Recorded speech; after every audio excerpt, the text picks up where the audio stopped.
नमस्कार, आप देख रहे हैं चौथी दुनिया internet TV. Black and white कार्यक्रम में आपका स्वागत है। मैं हूं रितिका और मेरे साथ खबरों पर विशेष चर्चा के लिए है डॉक्टर मनीष। खबरों में आ रहा है कि अमेरिकी संसद की एक रिपोर्ट में कहा गया है कि नरेंद्र मोदी, जो कि गुजरात के चीफ मिनिस्टर हैं, उनकी और बिहार के मुख्यमंत्री नीतीश कुमार की सुशासन की काफ़ी तारीफ की गई है। डॉक्टर मनीष, क्या कहेंगे इस बारे में आप? देखिए, नीतीश कुमार क्या कर रहे हैं या फिर नरेंद्र मोदी क्या कर रहे हैं, इस खबर को देख करके मुझे काफ़ी हंसी भी आती है, अफसोस भी होता है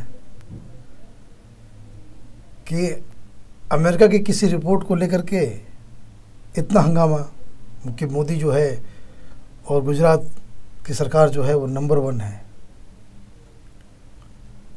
क्या अमेरिका से हम सर्टिफिकेट लेने के लिए बैठे हुए हैं यहाँ पे? या अमेरिका जिसे सर्टिफाई कर देगा कि भाई ये राज्य जो है नंबर 1 है तो सचमुच नंबर 1 हो जाएगा, या जो नंबर 2 है वो सचमुच नंबर 2 हो जाएगा? एक ये इशू है। लेकिन अभी आप टीवी पे भी देख रही होंगी कि ये बताया जा रहा है कि अमेरिका की इस रिपोर्ट में ये कहा गया है कि भाई गुजरात जो है नंबर 1 स्टेट है, मोदी का जो शासन का जो नंबर 1 और नंबर 2 पे नीतीश कुमार। मीडिया के साथ एक समस्या है हमारे देश में, ये पढ़ते लिखते नहीं है।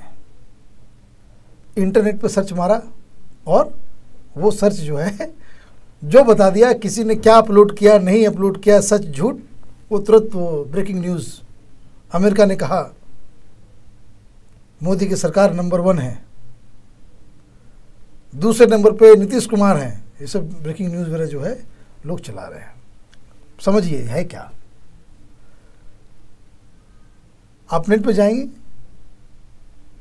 तो जो अमेरिकन गवर्नमेंट है, जो कांग्रेस है, वो हर चीज़ पे रिपोर्ट्स निकालते रहती है। तो एक दस्तावेज है, काफ़ी लंबा चौड़ा दस्तावेज है, इंडो यूएस रिलेशनशिप के ऊपर, which deals mainly with India's relation with US and India's relation with other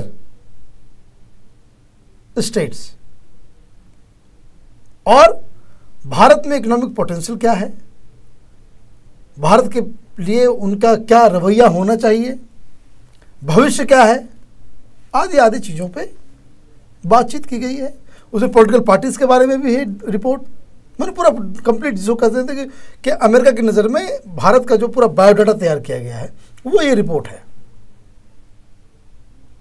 और उस रिपोर्ट में एक जगह पे ये भी दिया हुआ है कि स्टेट गवर्नमेंट क्या कर रही है वहां पे। ठीक, उस रिपोर्ट में ये कहीं नहीं लिखा हुआ है कि गुजरात की सरकार जो है नंबर 1 है और नीतीश कुमार की सरकार जो है नंबर 2 है। तो उसमें हो क्या रहा है? उसमें हो ये रहा है कि जो नीतीश कुमार की जो सरकार है, नीतीश कुमार की सरकार को नंबर 2 बताया गया है। वो इसलिए बताया गया है कि वो जो हेडिंग है वो हेडिंग है कि जो स्टेट गवर्नमेंट्स में क्या क्या अच्छी अच्छी चीज़ें हो रही हैं।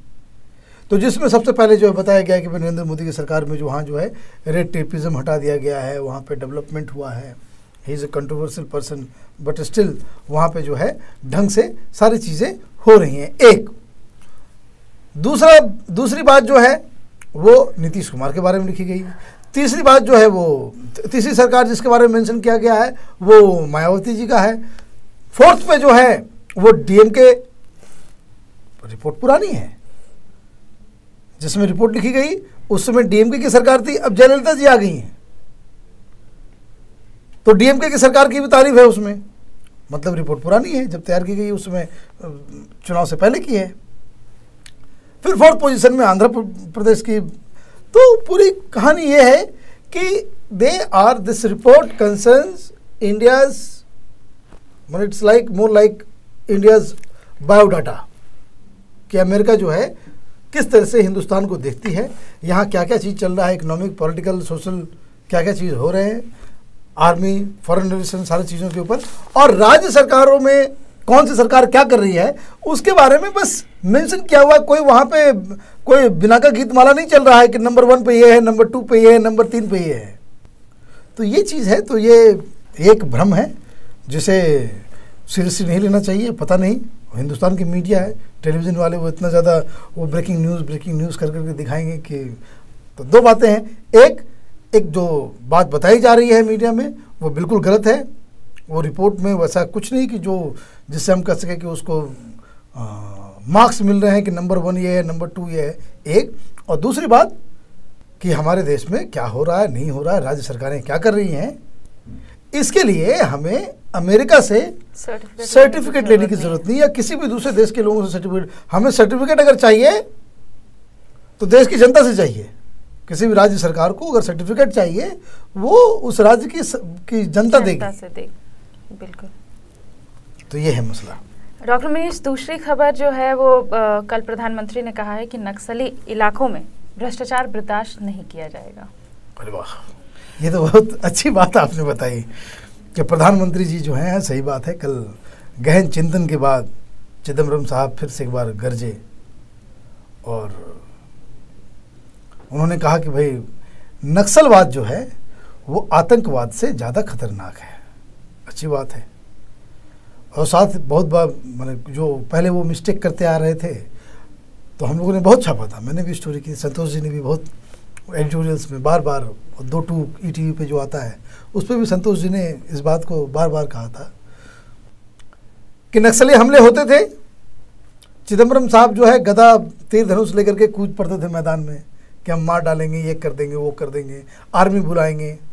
तो ये पहली बार चिदम्बरम साहब का दिमाग जो है वो सही रास्ते पे चला। उन्होंने कहा कि भाई ये लॉ एंड ऑर्डर का मामला है और लॉ एंड ऑर्डर का मामला जो है स्टेट सब्जेक्ट है, और इसलिए राज्य सरकारों की ही जिम्मेदारी है कि नक्सलवाद से लड़े, हम लोगों से जो मदद होगा वो करेंगे। एक, जब राज्य सरकारों की जिम्मेदारी है, आप किस बात से चिंतित थे? और प्रधानमंत्री इतना ज़्यादा एम्फसाइज क्यों कर रहे हैं कि नक्सली एरिया में जो है भ्रष्टाचार बर्दाश्त नहीं होगा, दूसरी जगह बर्दाश्त करेंगे क्या? इसकी जरूरत क्यों पड़ी? अब इसको समझिए।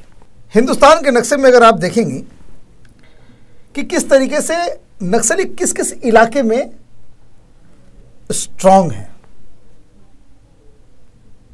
और दूसरा हिंदुस्तान में जो खनिज है, ओर्स एंड मिनरल्स, उसका जो इलाका है, और जो नक्सली प्रभावित इलाका जो है, वो बोथ आर सेम ऑलमोस्ट। अगर हिंदुस्तान के मैप के ऊपर नक्सली प्रभावित इलाकों को हम मैप कर लें, उस पर कुछ कलरिंग कर दें और ठीक वैसे ही उसको दूसरे खाली मैप पे रख देंगे तो और बता देंगे कि भाई ये जो है मिनरल बेस्ड इलाका ये सब है। जो आप देख रहे छत्तीसगढ़, झारखंड, उड़ीसा, बंगाल का भी वो इलाका जहाँ कोयला है, जहाँ खनिज है, जो छत्तीसगढ़ और झारखंड से सटा हुआ है। उड़ीसा, आंध्रा का वो इलाका जो ऊपर का इलाका है जहाँ खनिज है। तो ये सिग्नल है, ये सिग्नल है कि अब जो है माइनिंग वगैरह में प्राइवेट प्लेयर्स तो पहले से ही हैं और थोड़ा एग्रेसिवली लाया जाएगा, वहाँ पे इंडस्ट्रियलाइजेशन होगा, सरकारी ज़मीन, जंगल प्राइवेट कंपनीज को जो है दे दी जाएंगे, लीज निकलेगा और भ्रष्टाचार नहीं होगा। और इसलिए होम मिनिस्टर साहब कह रहे हैं कि आतंकवाद से ज़्यादा खतरनाक है, तो वो ग्राउंड तैयार कर रहे हैं कि ताकि सिक्योरिटी बढ़ा करके लोगों को ज़मीन हड़पने के लिए। एक बात और इम्पॉर्टेंट है कि ये साइमल्टेनियसली जंगली इलाका है, क्योंकि ओवर्स है तो जंगल में ही है, पहाड़ी इलाका है, और ट्राइबल्स हैं। उनको लुभाने के लिए साथ में कल मीटिंग में आप देखिए एक चीज और, 3 लाख जॉब किसी दूसरे मंत्री ने कहा। तो अचानक से ये इतनी सारी चीजें एक ही इशू के ऊपर, एक ही इलाके के ऊपर होने लगती है, तो मेरे से आदमी को जो है कुछ तो शक होने लगता है। इंडस्ट्रियल ग्रोथ कम हुआ है 3.3, क्योंकि प्रोडक्शन खत्म हो गया। तो प्रोडक्शन को बढ़ाने के लिए तो कुछ न कुछ करना पड़ेगा, क्योंकि ये सरकार जो है वो आंकड़े को सही करने में माहिर है, और इनका सारा जो है दिमाग, जो सफलता का जो मूल्य माने मापदंड जो है आंकड़े ही हैं, बस आंकड़े हैं। 3.3 हो गया, परेशानी हो गई, मीटिंग शुरू हो गई। आंकड़ा नहीं गिरना चाहिए। तो इसका मतलब है कि एक और टर्मोइल जो है उधर हम बढ़ने वाले हैं, क्योंकि सरकार पिछले 20 साल से, जब से इस देश में लिबरलाइजेशन आया है, बहुत लोग बहुत बातें कह सकते हैं। जो शहर में रहने वाले हैं, जो इन्फोसिस और टेकी लोग जो हैं, जो कॉल सेंटर्स में काम करने वाले लोग हैं, उनको तो ज़रूर इसका फ़ायदा हुआ है। लेकिन हिंदुस्तान की जो आत्मा है, हिंदुस्तान का जो मेजॉरिटी पॉपुलेशन है, वो इन नीतियों की वजह से बर्बाद और तबाह हो गया है। तो अब ये देखिए, नए ढंग से बहुत सारे देश में, अब मेरा बस एक अनुमान है कि अब 1-2 मेधा पाटेकर और अन्ना हजारे से काम नहीं चलने वाला। जिन जगहों की बात, जिन जगहों के लिए ये स्ट्रेटजी तैयार की जा रही है, तो बहुत सारे मेधा पाटेकर्स की जरूरत पड़ेगी। देखिए, simultaneously so plan. Jairam Ramesh ji उधर जो है रिहेबिलिटेशन का एक अलग कानून लेकर के आ रहे हैं, लेकिन अगर ये सारी एक्सरसाइज कि नक्सली इलाके में भ्रष्टाचार को भी खत्म करना है, लॉ एंड ऑर्डर को भी ठीक करना है, वहाँ स्पेशल पैकेजेस दे करके नक्सली इलाके के लड़कों को नौकरी भी देनी है, सारा कुछ किया जा रहा है। लेकिन अगर इसके साथ अगर धोखा होता है, और ये सारा एक्सरसाइज अगर इसलिए किया जा रहा है कि टाटा और अंबानी के पॉकेट में जो है अरबों खरबों रुपए का कमाने का जरिया बना दे उसे, तो ये देश के साथ गद्दारी हो जाएगी। और खतरा इसी चीज़ का है कि आप जब नक्सली प्रॉब्लम्स के बारे में जब आप डिस्कस करते हो, तो एक तो आपने पहले उसको आतंकवाद से कंपेयर कर दिया, ये आपकी मानसिकता बताती है। जो नक्सली जो बंदूक उठा रहे हैं, वो कोई अफगानिस्तान से और इराक से, ईरान से आए हुए आतंकवादी नहीं है। ये हुजी के लोग नहीं जो बांग्लादेश से और पाकिस्तान से सपोर्ट लेकर के यहाँ हंगामा कर रहे हैं, ये अपने ही लोग हैं। आपकी नीतियों की वजह से उनका लाइफ जो है डिफिकल्ट हो गया है।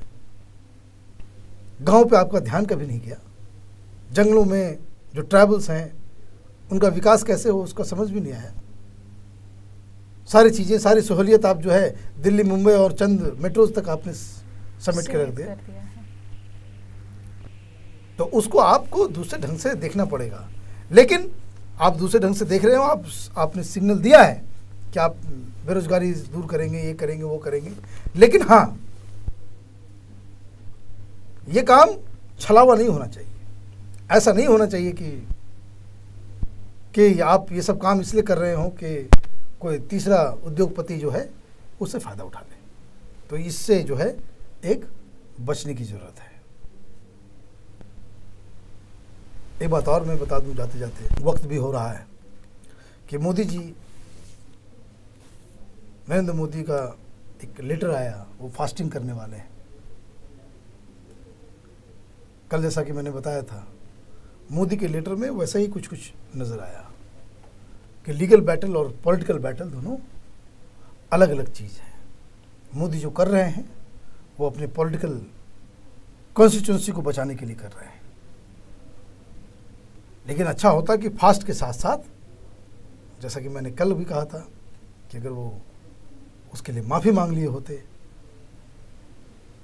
या जो गलतियां हुई हैं उसको स्वीकार कर लेते तो मोदी साहब और भी बड़े नेता बन के उभरते। तो डॉक्टर मनीष, यहीं पे ख़त्म करते हैं हमारा आज का कार्यक्रम। तो ये था आज का ब्लैक एंड वाइट कार्यक्रम। कुछ और विशेष चर्चा के साथ हम फिर हाजिर होंगे। तब तक के लिए देखते रहिए चौथी दुनिया इंटरनेट टीवी। नमस्कार।